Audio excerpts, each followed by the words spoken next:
ఏదైతే జగన్మోహన్ రెడ్డి గారు నిన్న పులివెందుల్లో నందీశ్వరాల ఆలయం పునఃప్రతిష్ఠ కార్యక్రమంలో ఆయన పాల్గొన్నారు.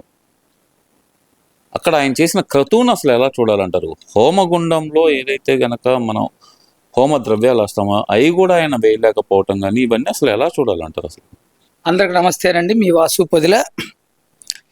జగన్మోహన్ రెడ్డి గారిని అసలు అలాంటి ఈవెంట్లకు పిలవటం మానేయాలి మనం ఫస్ట్.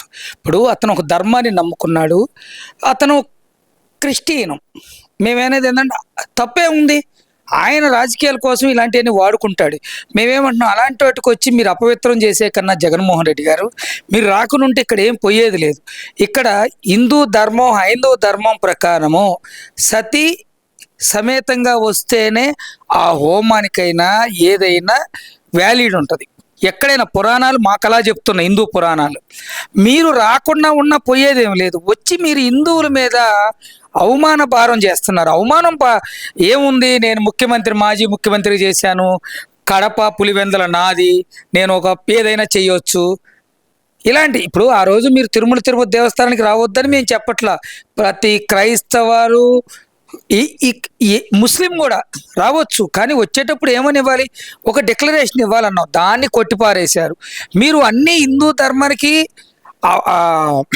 అన్యాయంగా చేద్దామని అది హిందూ ధర్మాన్ని బొస్టు పట్టిద్దామని తప్పితే జగన్మోహన్ రెడ్డికి ఇంకోటి లేదు. అంటే వేరే వాళ్ళు మళ్ళీ ఏమని మాట్లాడుతున్నారు, మా జగన్మోహన్ రెడ్డి వస్తే మీరు ఎలా జగన్మోహన్ రెడ్డి గారు సతీ సమేతగా రమ్మనే చెబుతున్నాం, హైందవ ధర్మాన్ని కాపాడమనే చెబుతున్నాం, డిక్లరేషన్ ఇచ్చి మీరు తిరుపతి దేవస్థానం రమ్మనే చెబుతున్నాం. అలా చెప్తాం, కానీ ఆయన ఎందుకు ఇట్లా చేస్తాడో అర్థం కావట్లా. మరి ఆయనకి ఇంకా కూడా తెలిసి చేస్తున్నాడో తెలియక చేస్తున్నాడో, లేకపోతే హిందూ ధర్మంని ఇలానే చేస్తే అతనికి సైకో లక్షణాలు ఉన్నాయి కాబట్టి ఇవన్నీ చేస్తున్నాడు నేను భావిస్తున్నా. ఇప్పుడు నేను క్వశ్చన్ చేస్తున్నానండి. నేను చర్చికి వెళ్తాను, చర్చిలో మనకి అక్కడ ఉన్న పాస్టర్ కానీ లేదా ఫాదర్ కానీ వాళ్ళు చెప్పినట్టే మేము చేయాలి కదా, చేస్తాం కదా. అక్కడ పోయినప్పుడు యేసుప్రభుని నిండు మనసుతో యేసుప్రభుని నమ్మే వెళ్ళాలి, అంతేగాని ఇలాంటి కపటనాలు చేస్తారు. ఇప్పుడు మసీదుకి వెళ్ళాలి అంటే అక్కడ చాలా ఉంటాయి, వాళ్ళ మనోభావాలకి ఇబ్బంది లేకుండా మసీదులోకి వెళ్ళాలి, రంజాన్ శుభాకాంక్షలు చెప్పాలి, బక్రీద్ శుభాకాంక్షలు చెప్పాలి, అన్నీ చెప్పాలి, కానీ అవహేళన చేయకూడదు కదా. నేను ఇంకోటి కూడా అడుగుతున్నాను, క్రైస్తవ సోదరుల్ని మైనార్టీ సోదరుల్ని ఒకటే అడుగుతున్నాను నేను, మీరు జగన్మోహన్ రెడ్డి మీరు ఎందుకు అడగలేకపోతున్నారు? హిందూ ధర్మాన్ని వాళ్ళకున్న మనోభావాలు దెబ్బతీస్తున్న జగన్మోహన్ రెడ్డిని ఇప్పుడు మేము అడుగుతాం. క్రైస్తవుల మనోభావాలు దెబ్బతీస్తే ఊరుకోము, మైనార్టీల మనోభావాలు దెబ్బతీస్తే ఊరుకోము. మేము హిందూ ధర్మంలో ఉన్నాము, హిందూ ధర్మం కోసం మేము పనిచేస్తాం. మీ ధర్మం బాగుండాలి, అన్ని మతాలు సమానంగా ఉండాలని నేర్పిందే మా తెలుగుదేశం పార్టీ అధినేత, మా నాయకులు. మా ఇంట్లో కూడా అంతే నేర్పారు, అన్ని కులాలను గౌరవించుకెళ్ళాలి. ముందు మేము అడుగుతున్నాం, మీరు హిందూ ధర్మం మీద దాడి చేస్తున్నటువంటి, హిందూ ధర్మాన్ని అపహాస పాలు చేస్తున్నటువంటి జగన్మోహన్ రెడ్డిని మీరెందుకు క్వశ్చన్ చేయట్లేదని నేను తోటి సోదరులైనటువంటి క్రైస్తవ సోదరుల్ని మైనార్టీ సోదరులను కూడా అడుగుతున్నాను. సరే, ఇదంతా ఒక ఎత్తు అనుకున్నాం. మొన్న ఆ ప్రెస్ మీట్ పెట్టి మరి లడ్డు వ్యవహారాన్ని దాదాపు 3 గంటల సేపు మాట్లాడారు జగన్మోహన్ రెడ్డి గారు. మరి అదే లడ్డు అంశం కానీ లేదంటే అక్కడ కల్తీ నెయ్యి అంశం కానీ అసెంబ్లీలో చర్చ జరుగుతున్నప్పుడు అక్కడికి వచ్చి మరి ఆ చర్చలో ఎందుకని పాల్గొనలేదంటారు? అసలు ముఖ్యంగా ఆయన మాకు కల్తీ జరగలేదు, క్లీన్ చిట్ వచ్చేసింది, కావాలని చెప్పి ఇది మత విశ్వాసాలని రెచ్చగొట్టే మన వెంకటేశ్వర స్వామిని తక్కువ చేసే విధంగా మాట్లాడుతున్నారు వీళ్ళు అంటూ మరి ఆయన మాట్లాడుతున్నారు కదా, మరి దాన్ని ఎలా చూడాలంటారు? జగన్మోహన్ రెడ్డి గారిని సూటిగా అడుగుతున్నాం, ఇంత పెద్ద పెద్ద మాటలు అవసరం లేదు. జగన్మోహన్ రెడ్డి, తిరుపతి దేవస్థానానికి నువ్వు వెళ్ళి ఒక డిక్లరేషన్ మీద సంతకం పెట్టి ఒక్కసారి వెంకటేశ్వర స్వామిని చూసిరా, నీకు ఆ భయం తెలుస్తుంది. ఇంకొకటి, నీవు అసెంబ్లీలో ఎందుకు మాట్లాడు, నీకు మామూలుగా మాట్లాడుతున్నారు కదా, బొత్స సత్యనారాయణ ఎల్ఓపి అక్కడ మాట్లాడుతున్నాడు కదా శాసనసభలో, నువ్వు ఎందుకని మాట్లాడట్లేదు? పెద్దల సభలో ఆయన మాట్లాడినప్పుడు నువ్వు రా, దమ్ముంటే వచ్చి లడ్డు జరగలేదా జరిగిందా అక్కడ చర్చ చేయి. ఊరక నీ 4 పేటీఎం ఛానళ్ళ ముందు గంటల ఉపన్యాసాలు చేసే ముందు రాష్ట్ర ప్రజలందరూ చూస్తారు కదా, రికార్డుడు కదా, అసెంబ్లీలో నువ్వు మాట్లాడిన ప్రతి మాట రికార్డు కదా, అక్కడికి వచ్చి మాట్లాడు. ఆ దమ్ము ధైర్యం నీకు లేదు. కల్తీలో జరిగిందనే మీ బాబాయ్ చెబుతాడు, నువ్వేమో జరగలేదంటావు, మేము అంటున్నాం అసలు జంతువు కొవ్వు ఉందా లేదా అన్న దాంట్లో వచ్చింది. సిట్టు నివేదిక ఇచ్చింది, సిబిఐ దర్యాప్తులో తేల్చింది. నువ్వెవరు చెప్పడానికి లేదు అని సాక్షిలో మేము మొన్నే చెప్పాం. సాక్షిలో వచ్చిన ఆర్టికల్లో జగన్మోహన్ రెడ్డి నోటితో వచ్చే కాదండి. సిట్టు సిబిఐ ఏం చెప్పింది దాని ప్రకారం మేము మాట్లాడతాం. కల్తీ లడ్డులో కల్తీ జరిగిన మాట నిజం. దీన్ని చర్చ తప్పుదోవ పట్టించడానికి హెరిటేజ్ అంటాడు, లేదంటే ఇంకొక అసలు ఆ పేరు నానిగాడు ఉంటాడు తొరిపొల్లోడు. అసలు వాడు అంటే మేము అట్ట అనకూడదు, కానీ పేరు నానిగాడు ఏం మాట్లాడతాడు, సంఘం డైరీకి కూడా చెబుతాడు, ఒరే బాబు ఎక్కడైతే దొరుకుతాయో డిమాండ్ ఎక్కువ ఉంటుందో, ఎవరి దగ్గర సప్లై ఎక్కువ ఉంటుందో వాడి దగ్గర అన్నీ కొనుక్కుంటాం. భారతీయ సిమెంట్ మాత్రమే తయారవదు, దానికి సంబంధించిన లాటరైట్ కావాలి, ఎన్ని కావాలి, ఎన్ని లాటరైట్ వెళ్తుందా, అన్నీ కలిపితేనే కదా వచ్చేది. మేము చెప్తున్నాం ఇలాంటి మాటలు జగన్మోహన్ రెడ్డి ఒత్తు ప్రెస్ మీట్ మీద కాదండి. నీకు హిందూ ధర్మం మీద ధర్మం ఏముండి మా వెంకటేశ్వర అంటున్నాడు, చాలా మాకు ఆనందంగా ఉంది.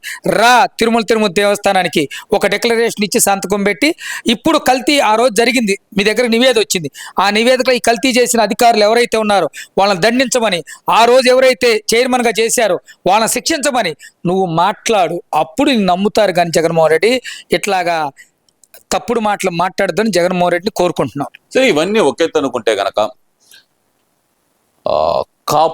కాపులను రెచ్చగొట్టే విధంగా రోజుకు ఒకసారి, మొన్న ముద్రగడ పద్మనాభరెడ్డి గారు వచ్చి కూడా నన్ను చంపేయాలని చూశారంటున్నారు. ఇప్పుడు అంబటి రాంబాబు కాపు నాయకులను చంపేయాలని చంద్రబాబు నాయుడు గారు ప్రయత్నిస్తున్నారంటూ ఆయన మాట్లాడటం. ఈ అంబటి రాంబాబు గారు అయితే కనుక నన్ను చంపేయమని ఆల్రెడీ రెడ్ బుక్ లో రాసుకున్నారు లోకేష్ అంటూ రెచ్చగొట్టే విధంగా మాట్లాడటం, దీని మీద పవన్ కళ్యాణ్ స్పందించాలని మాట్లాడటం, ఇవన్నీ అసలు ఎలా చూడాలంటారు? ఇప్పుడు వీళ్ళందరూ సింహాలు అయ్యారు, టైగర్లు.